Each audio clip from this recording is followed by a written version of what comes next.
What's happening, nerds? It's Halloween season now that we are finally entering the month of October in 2024, and with that in mind, it's time to start diving into the scariest and creepiest ranking videos relating to Resident Evil and the other horror games out there.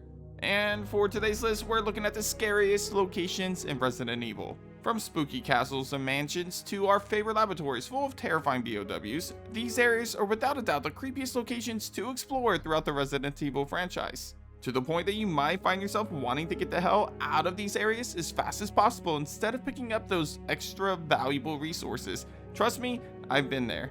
Before we get started though, consider subscribing to the channel for more survival horror content. Also, hit that like button if you enjoyed today's topic. Anyway, my name is Ruben with Nerdspace Games, and this is my top 10 scariest locations in Resident Evil. Let's get it.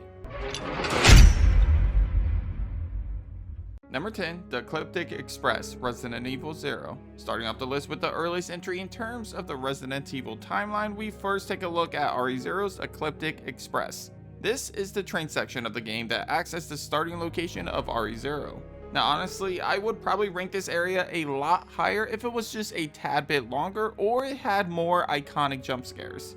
Unfortunately, the area only takes roughly 30 to 45 minutes to complete on your first playthrough, and most of the scare factor comes from the mechanics of maneuvering this environment. Still, for a game that primarily focuses on the slow-moving zombies, the train section creates a much more intense environment thanks to the close quarters of this area.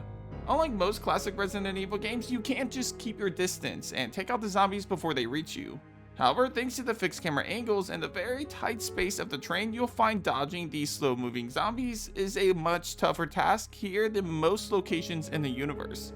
On top of the more difficult environment, the train features a few jump scares as you're exploring it.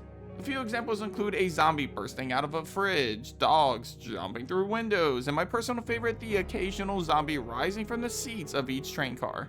Overall, the Ecliptic Express may not be the scariest location of the franchise, but it's definitely one of the more intense environments that you'll find in the series. Number 9, Queen Zenobia, Resident Evil Revelations. Believe it or not, Revelations wasn't the first time a Resident Evil game explored a ship as one of the main settings of a game. However, it is the scariest ship in the franchise. It far outweighs Resident Evil 7, RE5, and Dead Aim ships. Anyway, a cruise ship makes perfect sense for a horror game. I mean, can you imagine it? You are stuck on a cruise ship miles and miles away from land, lost at sea with no way of escaping this nightmare with terrifying ooze monsters around every corner of this ship. Yeah, it's the perfect setting for a horror game. And honestly, if Revelations took the first few hours of the game, kept that atmospheric horror and spread it throughout the rest of the game, it would have been a far better horror game overall. Unfortunately, the Queen Zenobia was really scary during the first few hours, in which we have that slow build up to the ooze monsters and of course the interaction with the Skagdead in the cafeteria. After a while though, the game goes from the horror genre to a spy genre, and over time this setting does definitely lack in the horror elements. Still, it definitely does enough to earn itself a spot near the bottom of today's list. Number 8, Clock Tower, Resident Evil 3 Nemesis. With a game like Resident Evil 3 Nemesis, it's really difficult to select specific locations for a list on the scariest areas of the Resident Evil franchise. I mean, it covers the entire Raccoon City. With that being said, I can't think of a better location for this list in the original RE3 than the Clock Tower. When comparing the Clock Tower to every other location in this game, nothing compares to the atmospheric core environment of this location. Starting with the soundtrack, you have an eerie track that honestly sends a chill down my spine as I'm listening to it.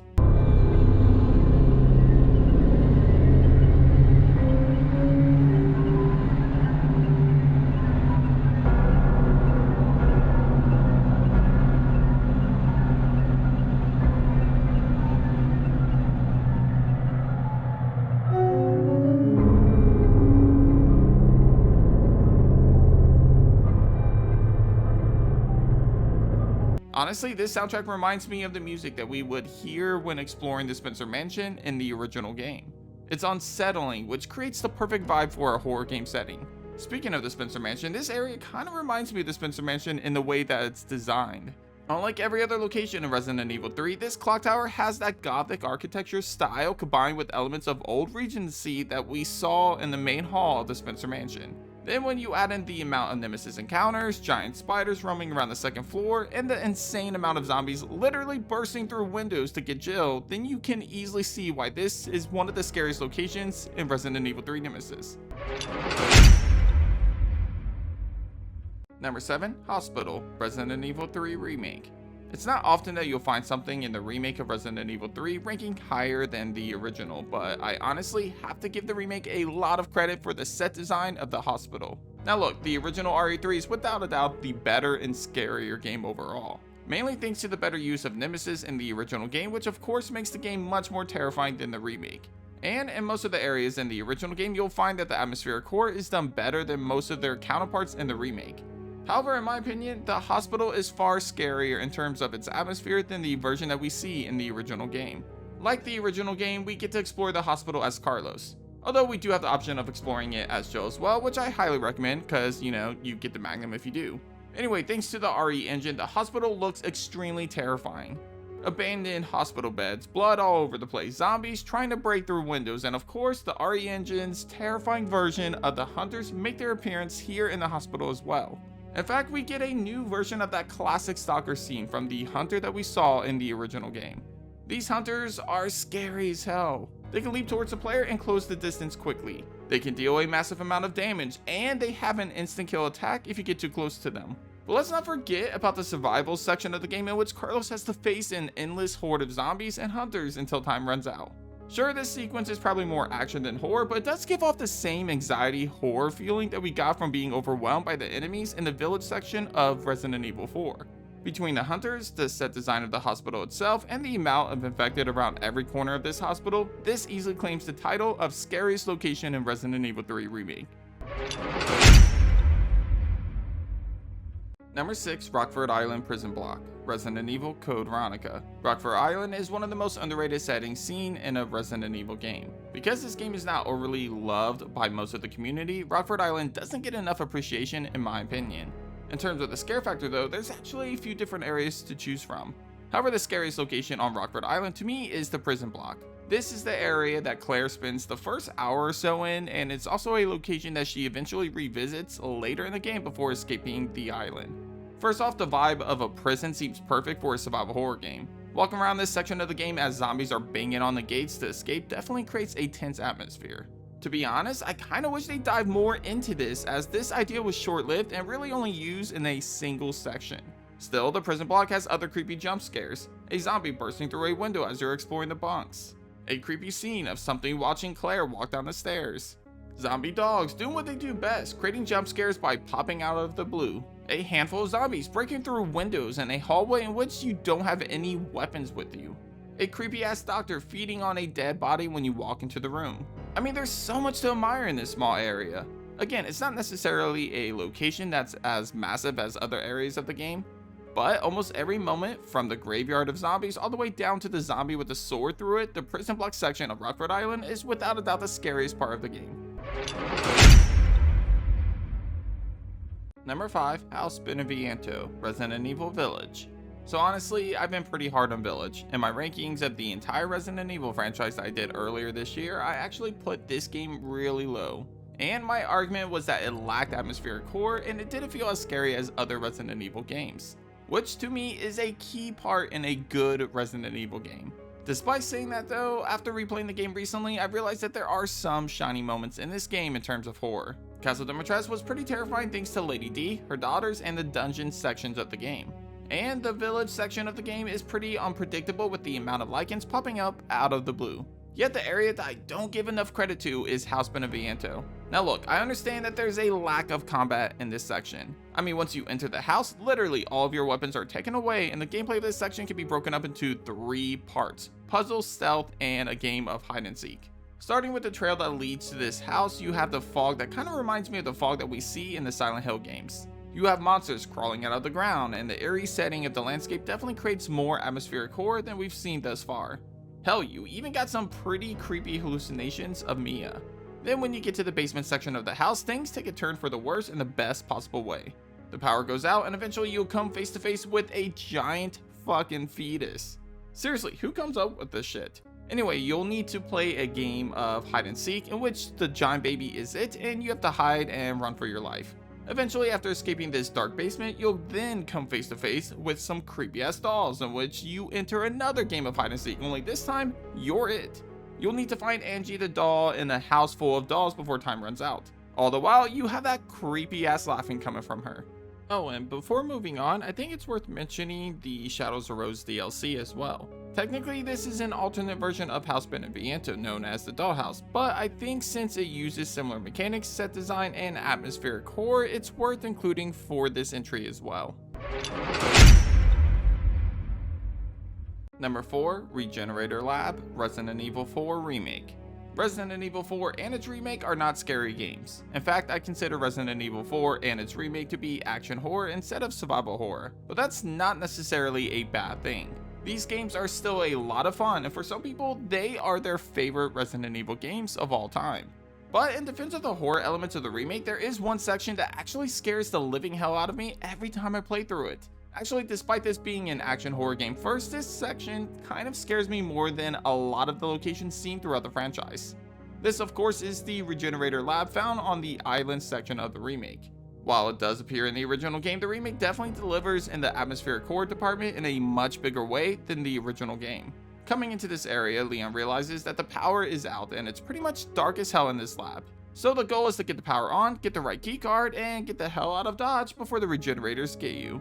The lead up to the first Regenerator is done extremely well too. Seeing things move in the dark and getting quick glimpses of the Regenerators moving around is a great way to set the mood for this terrifying area.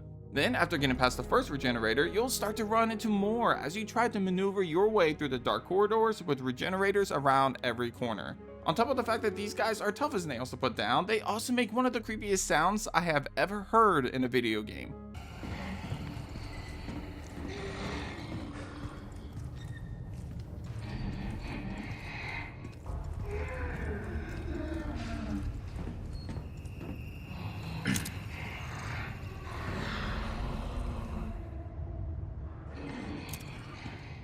I mean, seriously, listen to this fucking breathing. In a game that primarily focuses on action over horror, it definitely caught me off guard when I first found myself in this lab and I realized how truly terrifying this section of the game was.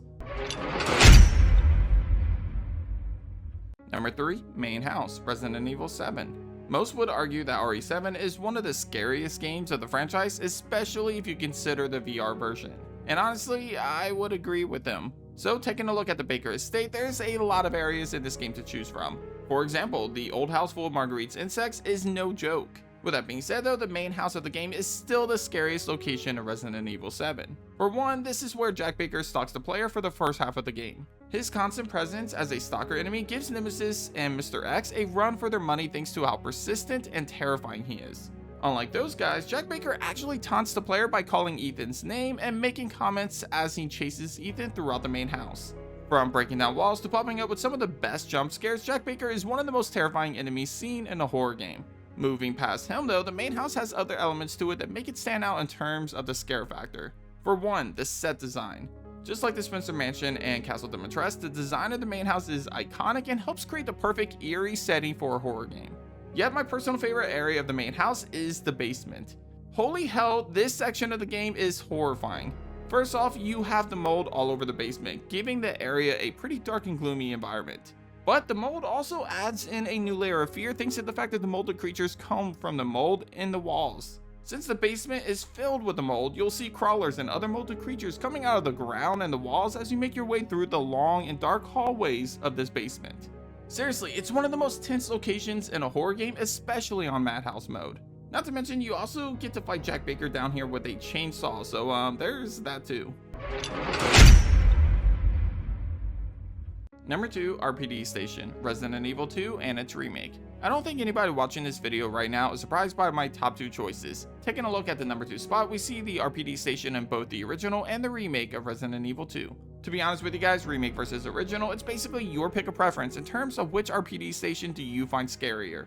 For the original game, the soundtrack definitely has the remake beat. The eerie soundtrack of the main hall of the RPD station, the calm yet anxiety-building theme of the save room, the intense music in the library, and the Silent Hill-inspired music seen in the basement of the RPD station are just a few examples of where the original game soundtrack created some of the most tense moments with the music alone. Other ways that the original game has the remake beat in terms of the scare factor comes from our first encounter with the Licker, the loading door jump scare animation, and the fixed camera angles creating surprises around every corner. Yet the remake surpasses the original in other ways. For example, the RE engine helps make the set design of the RPD station in the remake look phenomenal. For example, exploring the first floor east wing of the RPD station for the first time in the dark was terrifying. The player slowly makes their way through the dark to rescue Elliot, only to then watch his bottom half get ripped off. Then the player gets surrounded by a ton of zombies in a dark and narrow hallway. Another terrifying area of the remake is actually the entire west side of the RPD station. Seeing the zombies banging on the windows as you slowly make your way through the hall definitely makes you nervous with each step you take. But I gotta say, probably the biggest improvement in terms of the scare factor of the RPD station in the remake is Mr. X. While he was involved in the original game, it was only in Scenario B. This time around, he's much more persistent, and he's involved in both playthroughs of the game for a large chunk of your time in the RPD station, especially the second run of the game.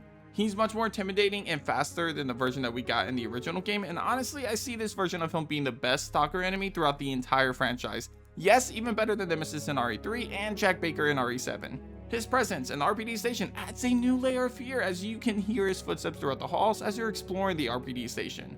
And you can't forget the iconic soundtrack that plays each time he locates you. Overall, it doesn't matter if we are looking at the remake or the original game, the RPD station is easily the second scariest location of the franchise. Number 1, Spencer Mansion, Resident Evil and its remake. Of course, the Spencer Mansion claims the number 1 spot for the scariest location in the RE franchise. I mean, did you guys expect anything else? Yes, the Spencer Mansion isn't the most unique location on paper. I mean, it's an old, massive mansion. But everything that the original Resident Evil and its 2002 remake did with this setting is mind-blowing. From the moment you enter the double doors of this mansion, you are hit with a sense of uneasiness. Whether that is thanks to the killer main hall soundtrack or the creepy architecture of the mansion itself. Then as you begin to explore the mansion, it doesn't take long to realize how truly terrifying this mansion is. The narrow hallways provide very limited mobility, which makes dodging zombies and hunters a challenging task. The dining room is another iconic room with a killer sound design, complete with the sound of a grandfather clock just ticking away.